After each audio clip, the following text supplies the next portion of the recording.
Good evening, Bahamas. Coming up tonight on our news.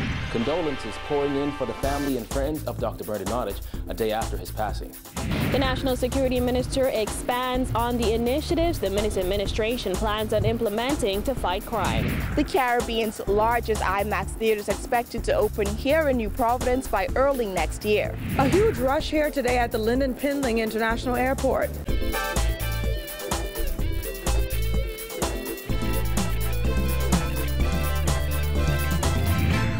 News is brought to you by Alive, the nation's newest and best LTE network. Good to be alive.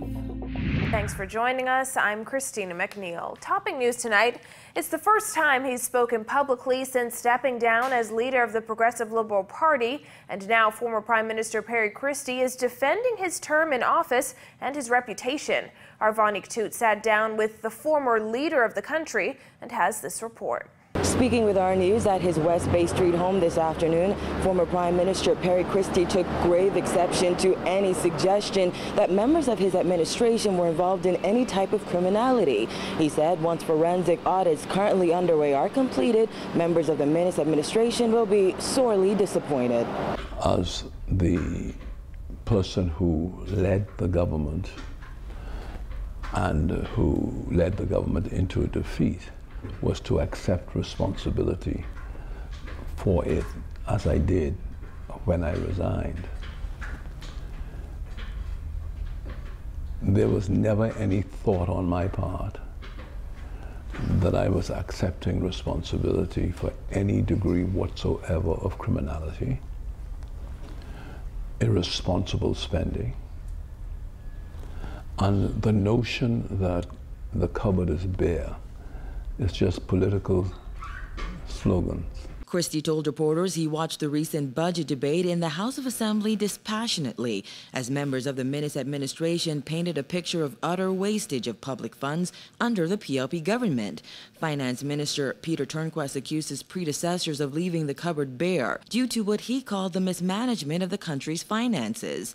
Then there was the revelation that the former government awarded $8 million worth of hurricane cleanup contracts to a single vendor operating 4 companies. The young man in question, who they said got $7 million, I had not met him until a few days ago. But even with respect to the allegation that this one man got $7 million, in fairness to the process, an examination of the files ought to have been made to see who gave him the contract, to see him what the contract was. 1 garbage site, 2 garbage sites, 3 garbage sites, huge sites that he had to hire over 100 people and keep them hired, all right, to sort out the garbage. KRISTIE says a dispassionate examination of the files left behind and simple conversations with senior government officials intimately involved would reveal there was nothing untoward. The politicians weren't involved in any kind of hanky-panky about that sort of stuff. I mean, I'm sure young men, 3, 4 in particular, made a lot of money in my area. Really inconceivable. What am I supposed to do? Go say, listen, give me some of it? That's nonsense.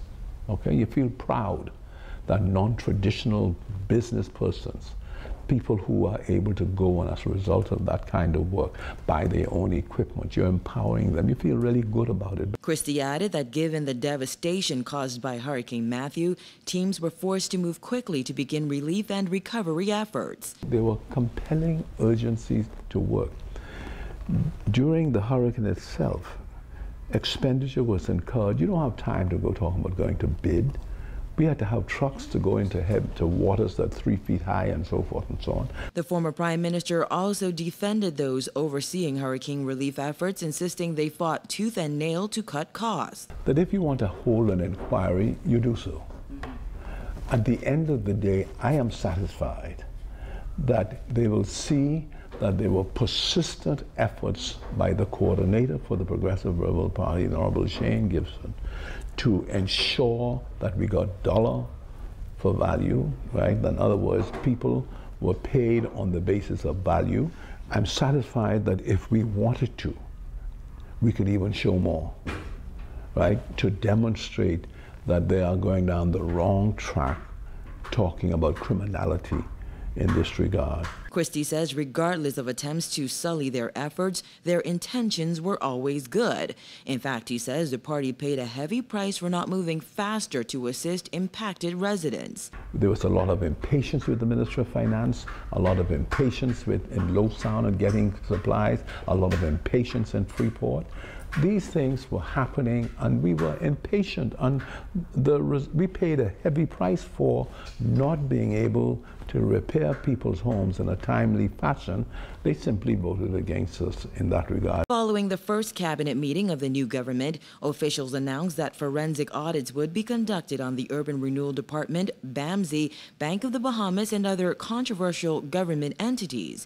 Christie says he finds it strange that government would talk about the audits before they were conducted and findings were revealed. To announce yourself, you're putting it under audit, why talk about it before you audit it?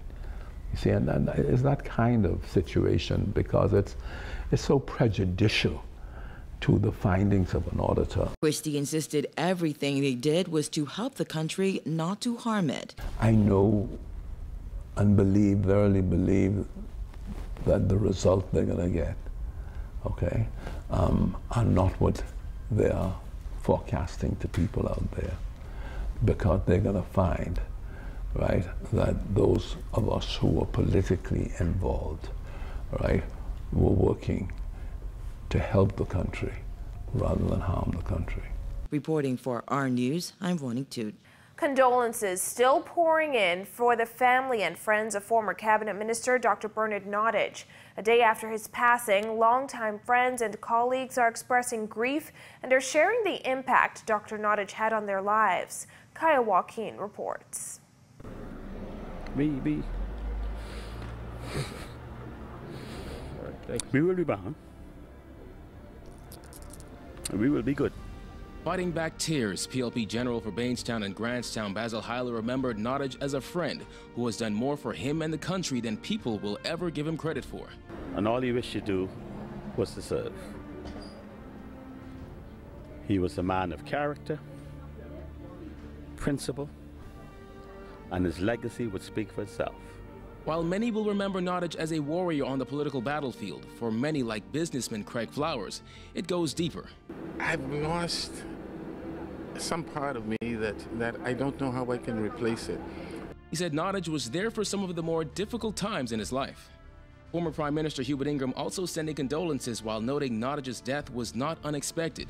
In a statement, Ingraham described the former MP as a worthy political opponent who always arrived at the House of Assembly prepared.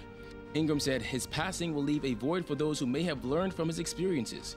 His record in public life provides exemplary reading for those who now follow in his footsteps.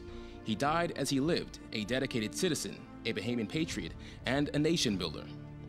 Opposition leader Philip Davis joined mourners at Nottage's headquarters last night, where supporters and friends gathered to remember the political giant, athlete, and nation builder.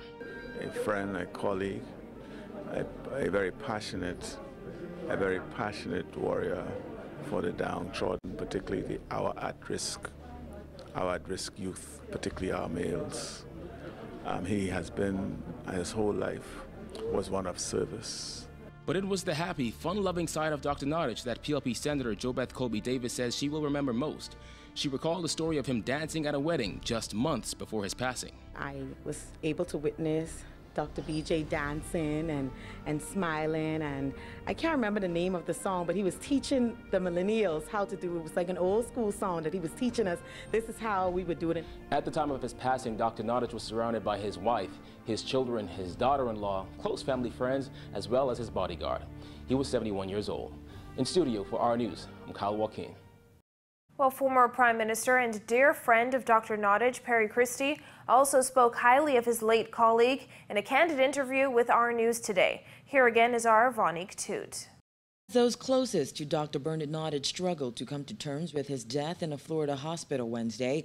His longtime friend and colleague, former Prime Minister KRISTIE, says Nottage was dying as he was campaigning in the run-up to the May 10th general election. He said had he known the extent of Nottage's health woes, he would have not allowed the 71-year-old Bainstown and Grantstown Member of Parliament to seek re-election. The night I was called and was told the number of challenges he had, I had to assume those challenges existed when he was running. And the question is, ought he to have run? It meant that he was campaigning while he was dying. That's what it meant. That this only came to a head at a certain stage, but whilst he was walking around house to house, going into people, asking them to support him, he was very sick. Christie recalls how during the last 2 months of his government, Nottage was silent at times during cabinet meetings, but shrugged off questions about his health. However, he says the former National Security Minister kept going and was committed to attending many party events. And I think of his commitment to these things, and I'm thinking back, my brother was desperately ill when he was doing these things. And did he know? And did he believe that he had to get these things in, and that if he disclosed his illness, we would have prevented him from running? Most certainly I would have, to ensure that he protected himself. Because even though we ran against each other 3 times, anyone who watched me deal with BJ must know that there was a love. Questions arose over Nottage's health back in April when he became incoherent while addressing party supporters during a rally on R. Bailey Park. The party said at the time Nottage was dehydrated. However, Christie asserted today it was a transient ischemic attack. I had seen the transient ischemic attack when he was on the platform. I can call it that because I once had one myself. I knew how quickly I reacted to mine. I knew that that saved me, enabled me to sit here and to articulate and analyze. And I felt he didn't. Christie recalls his last conversation with Nottage shortly after he was admitted to Doctors Hospital's intensive care unit. I asked him if he had the will to live and the will to fight. I asked him if he knew the extent to which he was ill, and he was replying to me and said yes, that he understood the challenges that doctors would have, and he said yes. And I said, you know, BJ, you and I started together, and you and I, fortuitously, will end together. The curtain has come down on our political lives. Nottage was later airlifted to a Florida hospital where he died. He was first elected to the House of Assembly in 1982 in the Kennedy subdivision, where he served until 2002. He left the PLP to form the now-defunct Coalition for Democratic Reform, but later returned to his home party. He was appointed Minister of Health under the first Christie administration and went on to win the Bain and Brantstown seat in 2007 and 2012. Christie says history will remember his childhood friend as a man of great accomplishment in the spheres of politics, medicine, and sports. He had this wonderful ability to speak truth to issues, and the fearlessness to speak truth to issues. Some people sort of pander, if the Prime Minister wants this, it could happen. But he was one of those ministers who didn't hesitate to challenge. Nottage died at age 71. Reporting for R News, I'm VAUGHNIQUE TOOTE. And former National Security Minister Dr. Bernard Nottage was remembered with a moment of silence and kind words from those who attended a change of command ceremony at the Royal Bahamas Defense Force's Coral Harbor base today.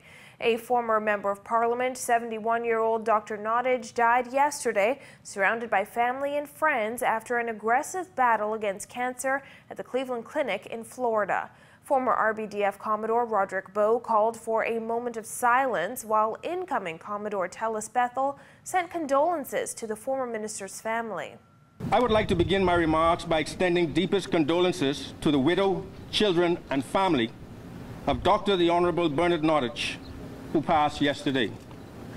I extend condolences on behalf of the executive team, senior officers, warrant officers, non-commissioned officers, and Marines of the Royal Bahamas Defense Force, as well as on behalf of my family and I. On the sidelines of the ceremony, National Security Minister Marvin Dames sent condolences to Nottage's family and friends, saying it was a sad day for the Ministry of National Security. Dames also applauded Nottage's contributions to the development of the country. And he sat in the chair for 5 years, and it's one of those places that's fraught with criticism. There are times when you are applauded, but oftentimes too there are times when you are knocked down. This is the nature of the business, but he handled it well. Well, there's a change in command of the Royal Bahamas Defense Force. The official handoff was held at the Coral Harbor base this morning, officially welcoming Captain Tellis Bethel as Commodore. Bethel was appointed in a massive promotion exercise 1 week before the May 10th general election. 427 Defense Force officers were also promoted. Bethel had served as the acting Commodore since former Commodore Roderick BOWE stepped down 2 years ago. Prime Minister Dr. Hubert Minnis says Bethel took over the force at a time when criminal activity and natural disasters are on the rise. Commodore Bethel was entrusted with full responsibility for the overall management of the Defense Force. This full responsibility came at a time when criminal activities on land and sea were increasing, foreign poachers were threatening the lives of Bahamian fishermen, and natural disasters were more devastating. Now the Prime Minister says his government will facilitate the completion of the Sandy Bottom project and conduct a review of salaries and benefits for Marines. Former Commodore Roderick BOWE said over the years the responsibilities of the force have grown, and he has a few recommendations for government. Over the years, the force have grown in manpower, experience, surface and air assets, and so has its responsibilities. And I would therefore like to humbly recommend that there be a return to the days where the Commander Defense Force had an official residence, a place where he or she can safely operate. It is time for the Commander Defense Force, present and future, to don the uniform and the rank of Admiral of the Force. The new Commodore says the advancements in technology and communications have changed the world, creating greater challenges in our country. He says the force needs to keep up with those advances. Today's security forces must consistently apply new strategies, technologies, tactics, and tools, and strategic partnerships to overcome these threats. The men and women of the Royal Bahamas Defense Force have played and will continue to play an invaluable role in securing our largely unsecured borders with a vast maritime domain and sparsely populated islands. Still to come on our news, the new National Security Minister weighs in on current crime-fighting practices, plus a prison officer arrested as he reported for duty. That and more when our news returns.